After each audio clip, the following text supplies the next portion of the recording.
मित्रों, आप देख रहे हैं मेरा YouTube चैनल वैभवन। हर दिन अपलोड होने वाले मेरे चमत्कारी टोटकों के लिए मेरे चैनल को सब्सक्राइब करें और टाइमली अपडेट्स के लिए बेल आइकॉन को भी दबाएं, जिससे नए वीडियोस की जानकारी आपको समय से प्राप्त हो सके। धन्यवाद।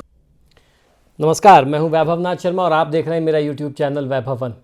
दोस्तों, आज हम लोग बात करेंगे 11 फरवरी के पंचांग, राशिफल और महा उपाय के बारे में। तो सबसे पहले बात कर लेते हैं पंचांग की। विक्रम संवत 2077 मास चल रहा है माघ का, तिथि कृष्ण पक्ष की अमावस्या की तिथि है, गुरुवार का दिन है, नक्षत्र है श्रवण, योग है वरियान और करण है चतुष्पाद। और अगर व्रत पर्व और त्यौहार की बात करते हैं तो बहुत ही महत्वपूर्ण तिथि हमारे हिंदू धर्म की मौनी अमावस्या की तिथि आज मनाई जा रही है। तो ये तो बात रही आज के पंचांग की। अब चर्चा करते हैं राशिफल की। और आज का राशिफल भी बहुत ही विशेष रहने वाला है, जब मैं आपको बताऊंगा कि मौनी अमावस्या पर आपको राशि अनुसार क्या उपाय करना चाहिए। आइए जानते हैं। मौनी अमावस्या की जो तिथि होती है वो आत्मिक शुद्धि का पर्व हमारे शास्त्रों में बताया गया है। मौनी अमावस्या के महत्व का इस बात से आप अंदाजा लगा सकते हैं कि 2001 में जो पिछला कुंभ हुआ था उसमें मौनी अमावस्या पर 315 करोड़ श्रद्धालुओं ने स्नान किया था। हमारे धर्म शास्त्रों के अनुसार इस दिन सृष्टि का प्रारंभ हुआ था और मनु ऋषि धरती पर अवतरित हुए थे। इस दिन सूर्य और चंद्र मकर राशि में स्थान ग्रहण करते हैं। इस पवित्र दिन को मौन व्रत रख करके सम्मान दिया जाता है। मौन व्रत वाणी सहित अपनी इंद्रियों पर संयम रखते हुए भगवान नारायण की उपासना और सेवा का प्रतीक है यह मौनी अमावस्या का पर्व।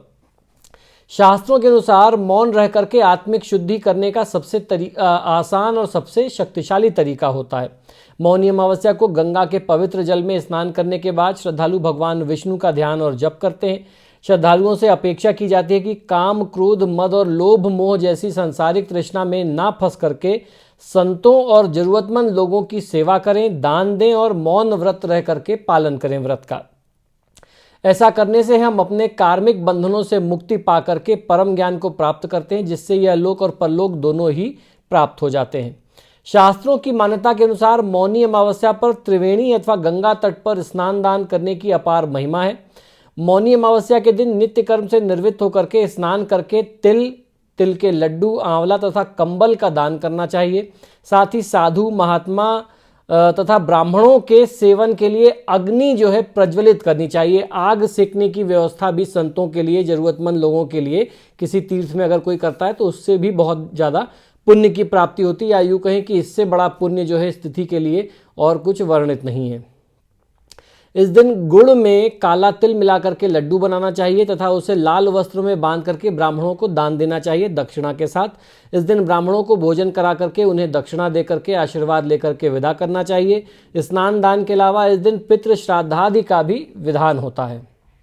तो ये तो मैंने आपको संक्षिप्त रूप में बता दिया कि महत्व क्या है इस तिथि के पीछे। आइए अब जान लेते हैं कि राशि अनुसार आपको क्या उपाय करना चाहिए मौनी अमावस्या के दिन। तो सबसे पहले बात मेष राशि की।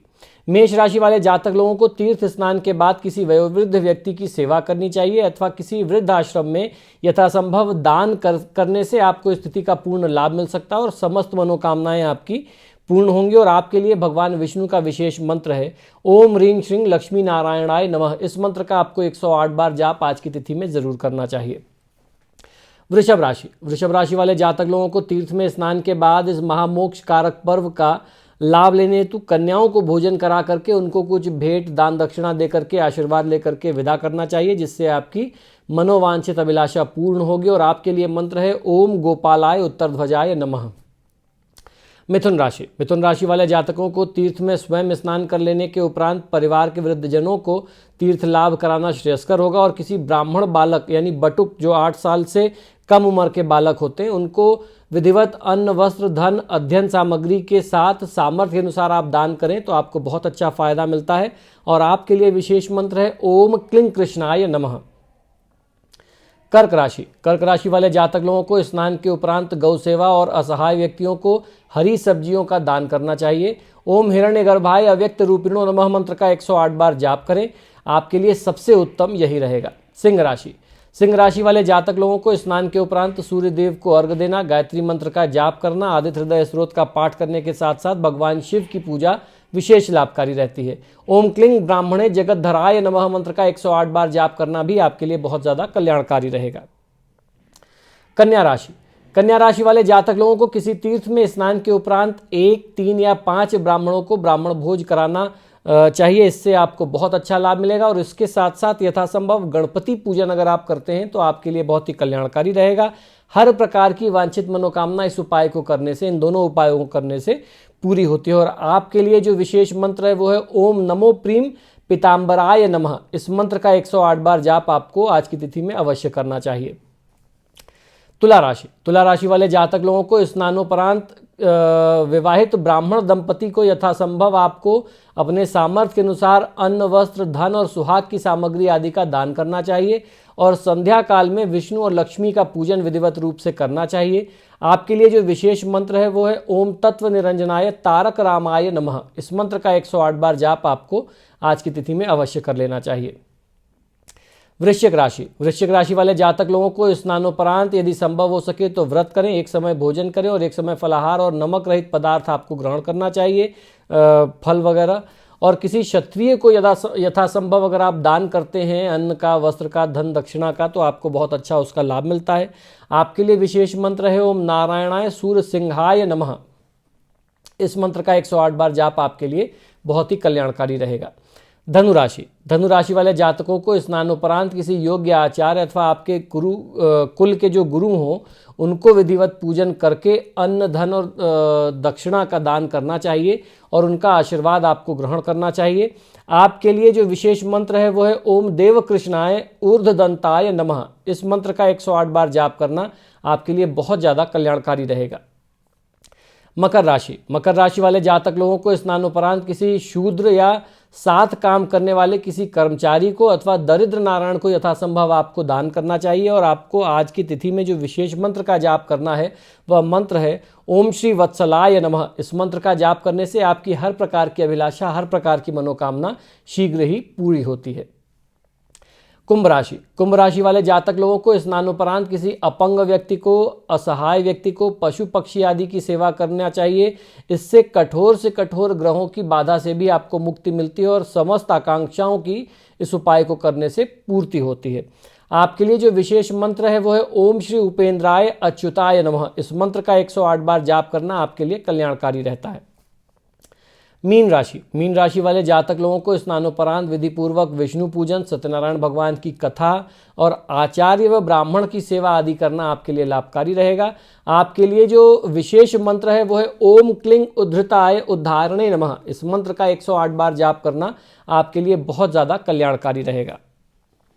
तो दोस्तों ये तो बात रही कि मौनी अमावस्या पर किस प्रकार आप अपनी राशि के अनुसार पूजा पाठ करें, दान करें, क्या आपको मंत्र का जाप करना चाहिए। आइए एक बार फिर हम लोग जान लेते हैं कि मौनी अमावस्या की तिथि में आप क्या क्या उपाय करें, कैसे आपको इस तिथि का लाभ मिल सकता है और इसका पूरा विधि विधान हमारे शास्त्रों में क्या बताया गया है। माघ मास की अमावस्या को मौनी अमावस्या कहा जाता है। इस दिन सूर्य तथा चंद्रमा गोचर करके मकर राशि में आते हैं। इस दिन सृष्टि के निर्माण करने वाले मनु ऋषि का जन्म भी माना जाता है। ऐसा माना जाता है कि इस दिन ब्रह्मा जी ने मनु महाराज तथा महारानी शतरूपा को प्रकट करके सृष्टि का आरंभ किया था, इसलिए इस अमावस्या को मौनी अमावस्या कहते हैं। मकर राशि जो है सूर्य तथा चंद्रमा का योग मकर राशि में इस दिन बनता है, इसलिए भी इस अमावस्या का महत्व बहुत ज़्यादा बढ़ जाता है। इस दिन प्रयागराज में, इलाहाबाद में संगम पर स्नान करने से पुण्य फलों की प्राप्ति होती है। शास्त्रों के अनुसार इस दिन व्यक्ति विशेष को मौन व्रत रखना चाहिए। मौन व्रत का अर्थ है व्यक्ति को अपनी इंद्रियों को अपने वश में रखना चाहिए। धीरे धीरे अपनी वाणी को संयम करके अपने वश में करना ही मौन का व्रत धारण करना होता है। कई लोग इस दिन मौन व्रत रहने का प्रण भी करते हैं। वह व्यक्ति विशेष पर निर्भर करता है कि कितने समय के लिए वह मौन व्रत रखना चाहता है। कई लोग इस तिथि से आरंभ करके कुछ ज़्यादा समय के लिए रखते हैं। कुछ लोग इस तिथि में एक दिन का मौन व्रत धारण करते हैं या कुछ लोग जो है महीने भर का संकल्प भी इस तिथि में लेते हैं। प्रत्येक मनुष्य के अंदर 3 प्रकार का मैल होता है, कर्म का मैल, भाव का मैल तथा अज्ञान का मैल। इन तीनों मैल को त्रिवेणी के संगम पर धोने का महत्व है। त्रिवेणी के संगम पर गंगा, यमुना तथा सरस्वती में स्नान करने से व्यक्ति के अंदर स्थित मैल का नाश हो जाता है और उनकी अंतरात्मा स्वच्छ हो जाती है। इसलिए व्यक्ति को इस दिन मौन व्रत धारण करके ही स्नान करना चाहिए। अपनी वाणी को नियंत्रित करने के लिए यह दिन बहुत ही शुभ माना जाता है। मौनी अमावस्या को स्नान आदि करने के बाद मौन व्रत रह करके एकांत स्थल पर जाप आदि करना चाहिए। इससे चित्त की, मन की शुद्धि होती है और आत्मा का परमात्मा से मिलन होता है। मौनी अमावस्या के दिन व्यक्ति स्नान तथा जप आदि के बाद हवन दान आदि कर सकता है। ऐसा करने से पापों का नाश होता है। त्रिवेणी के संगम में मौनी अमावस्या के दिन स्नान करने से 100,000 राजसूय यज्ञ के बराबर फल की प्राप्ति होती है, अथवा इस दिन संगम में स्नान करना और अश्वमेध यज्ञ करना दोनों का फल समान है। माघ मास की अमावस्या की जो तिथि है और पूर्णिमा तिथि दोनों का फल का महत्व जो है इस मास में आपको मिल जाता है। इस मास में ये दो तिथियां पर्व के त्योहार के समान मानी जाती हैं। समुद्र मंथन के समय देवताओं और असुरों के मध्य संघर्ष में जहां जहां अमृत गिरा था उन स्थानों पर स्नान करना पुण्य कर्म माना जाता है। मौनी अमावस्या अथवा माघ मास की अमावस्या की विधि क्या है ये भी समझ लीजिए। मौनी अमावस्या के दिन व्यक्ति को अपने सामर्थ्य के अनुसार दान पुण्य तथा जाप करना चाहिए। यदि किसी व्यक्ति का सामर्थ्य त्रिवेणी के संगम में या अन्य किसी तीर्थ में जाकर के स्नान करने का नहीं है तो आप अपने घर पे ही प्रातःकाल उठ करके नित्य कर्मों से निर्वृत्त होकर के स्नान अगर आप कर लेते हैं जिस तरीके से मैं बताऊं तो उसका आपको बहुत अच्छा फायदा मिलता है। करना यह होता है कि किसी भी तीर्थ का जल अगर आपके पास है तो उसको आप जो है अपने स्नान के जल में मिला लीजिए। अब आप कहेंगे कि घर में कोई तीर्थ का जल भी नहीं है तो ऐसे में स्नान के जल में बाल्टी में पानी भर लीजिए, उसमें थोड़ा सा काला तिल और थोड़ा सा कच्चा दूध आधा कप के बराबर वो मिला लीजिए और उस जल से आप स्नान करेंगे तो आपको तीर्थ में स्नान का पुण्य लाभ घर बैठे प्राप्त हो जाएगा। पुराणों के अनुसार इस दिन सभी नदियों का जल गंगा जल के समान होता है। स्नान करते हुए मौन धारण करें और जाप करने तक मौन व्रत का पालन करें। इस दिन व्यक्ति प्रण करे कि वह झूठ, छल कपट आदि की बातें नहीं करेगा। इस दिन से व्यक्ति को सभी बेकार की बातों से दूर रह करके अपने मन को सबल बनाने का प्रयास करना चाहिए। इससे मन शांत रहता है और शांत मन जो है वो शरीर को मजबूत बनाता है, सबल बनाता है। इसके बाद व्यक्ति को इस दिन ब्रह्म देवता तथा गायत्री का जाप करना चाहिए। गायत्री मंत्र का आप जाप करें। मंत्रोच्चारण के साथ अथवा श्रद्धा भक्ति के साथ दान करना चाहिए। दान में गाय, स्वर्ण, छाता, वस्त्र, बिस्तर तथा अन्य उपयोगी वस्तुएं आप अपने सामर्थ्य के अनुसार जरूरतमंद व्यक्ति को दान कर सकते हैं। और किसी तीर्थ में अगर आप जाते हैं तो वहाँ ब्राह्मणों के लिए आग सेकने की व्यवस्था करना ये इस पर्व का, इस तिथि का बहुत महत्वपूर्ण दान माना जाता है। इसके साथ साथ गुड़ और तिल का दान तो मैंने आपको शुरू में बता ही दिया था। तो दोस्तों आशा करता हूं कि शास्त्र से जुड़ी हुई बातें, ज्ञान की बातें जो आपको मेरे YouTube चैनल से प्राप्त होती हैं वो निश्चित ही आप लोगों को पसंद आती होंगी। आप सभी से बार बार आग्रह है कि जब भी आप मेरे वीडियोस देखते हैं तो इनको लाइक और शेयर ज़रूर करें। और आपने अगर अभी तक मेरे चैनल को सब्सक्राइब नहीं किया तो प्लीज़ इसे सब्सक्राइब करिए। इसी शुभकामना के साथ कि आपका दिन शुभ हो। मुझे आज्ञा दीजिए और देखते रहिए मेरा YouTube चैनल वैभवन। नमो नारायण। सब्सक्राइब करें मेरे YouTube चैनल को, साथ में बेल आइकॉन भी दबाएं जिससे मेरे चैनल पर हर दिन अपलोड होने वाले मेरे चमत्कारी उपायों के वीडियोस की जानकारी आपको सबसे पहले मिल जाए। धन्यवाद। तो यदि आप अपनी किसी भी व्यक्तिगत समस्या के लिए मुझसे परामर्श और समाधान चाहते हैं, यानी आप अपनी किसी भी पर्सनल प्रॉब्लम के लिए मुझसे कंसल्टेशन और रेमेडीज चाहते हैं तो उसके दो तरीके हैं। टेलीफोनिक कंसल्टेशन, फ़ोन पे बात करना, और दूसरा फेस टू फेस यानी पर्सनल मीटिंग करना। आप हमें फ़ोन के माध्यम से, ईमेल और व्हाट्सएप के माध्यम से अपॉइंटमेंट बुक कर सकते हैं। हमारा नंबर है 9990724131। आपको दो नंबर दे रहा हूँ, इन दोनों नंबर पे व्हाट्सएप अवेलेबल है, आप व्हाट्सएप करें। 9818300146 ये हमारे ऑफिस का दूसरा नंबर है। अगर आप हमें ईमेल करना चाहते हैं तो आप हमें ईमेल कर सकते हैं। हमारी ईमेल आईडी नोट कर लीजिए, sharma.vaibhava vaibhava@gmail.com पर।